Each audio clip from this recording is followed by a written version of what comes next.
What happens when a man truly tries to change? In O. Henry's A Retrieved Reformation, we meet Jimmy Valentine, a charming ex-con who wants to leave his criminal past behind. But when love, honesty, and fate collide, redemption may come with a price. Welcome to the modern retelling of a timeless tale of second chances and the secrets that refuse to stay locked away. Before we begin, don't forget to like, subscribe, and journey with us through echoes and revisions where classic stories find new life. The door opened with a metallic hiss. Jimmy Valentine stepped out of the federal penitentiary carrying a single duffel bag, a laptop wiped clean, a parole card, and a promise to go straight. The guard said, "You're a free man, Valentine, don't come back." But Jimmy knew better. Freedom was just a wider cage. Within a week, he was back online under a new alias, infiltrating systems that had once been his enemies. The thrill was too familiar, the steady pulse of code breaking open with the quiet satisfaction of outsmarting a firewall. He told himself he was done stealing, but the moment he cracked a vault for a test run, he knew it was a lie. 3 weeks later, Agent Ben Pierce stared at a wall of data. A cluster of intrusions, precise, silent, and surgical. The same digital fingerprint that had once humiliated half the Federal Crimes Division. Ben didn't smile, but something like respect flickered in his eyes. "Valentine's back," he murmured. Jimmy's new operation was cleaner this time. He's targeted small digital wallets, private brokers, cryptocurrency storage servers, low noise and high yield. He was a professional, invisible, until one of his clients double-crossed him and tried to trace the payment trail. That was a sign, time to disappear. He left the city and moved 2 states over, choosing a quiet town where Wi-Fi was slow and no one asked too many questions. Under the name Ralph D. Spencer, he set up a modest repair business, fixing locks, security cameras, and network glitches. The disguise worked because it was simple, no luxury, no bragging, just routine. Then one afternoon, a woman walked into his shop.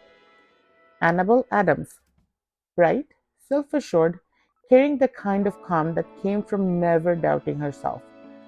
She said her father's business was upgrading to a new AI-secured vault and needed someone local to assist with the transition. Jimmy almost said no, but she smiled, a quiet, unassuming smile, and something in him faltered. The days that followed didn't feel like his. They were slower, softer. Annabelle would often stop by bringing coffee and conversation. She asked about his past once. He told her just enough to sound honest. A rough few years, bad choices, starting over, etc., etc. She nodded, not prying. "We've got old versions of ourselves," she said. "The trick is not letting them log back in." That night, Jimmy stared at his laptop for hours. His encrypted drives, the ones holding stolen access keys and hidden crypto, blinked like tiny eyes in the dark. He deleted them all, and for the first time, the act felt like freedom.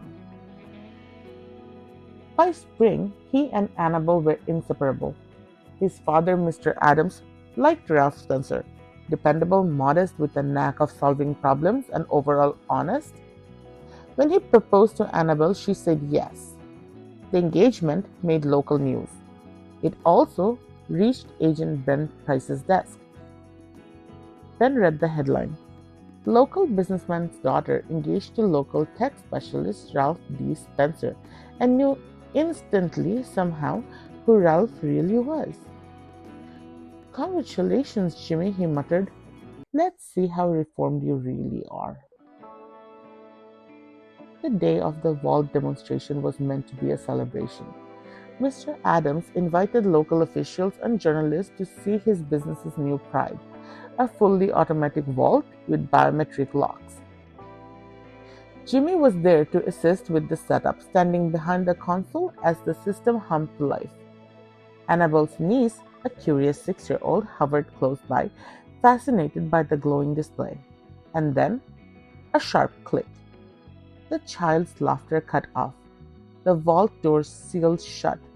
Inside, she screamed once, and the sound muffled into silence. The system froze with everyone else around it, and the program malfunctioned. No one could override it, not even the engineers who installed it. The air system was automatic. If they couldn't open it soon, the oxygen would deplete. Annabelle's voice broke as she shouted her niece's name.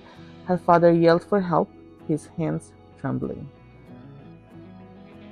Jimmy stood motionless. He knew the system. He recognized the code. He could break it open.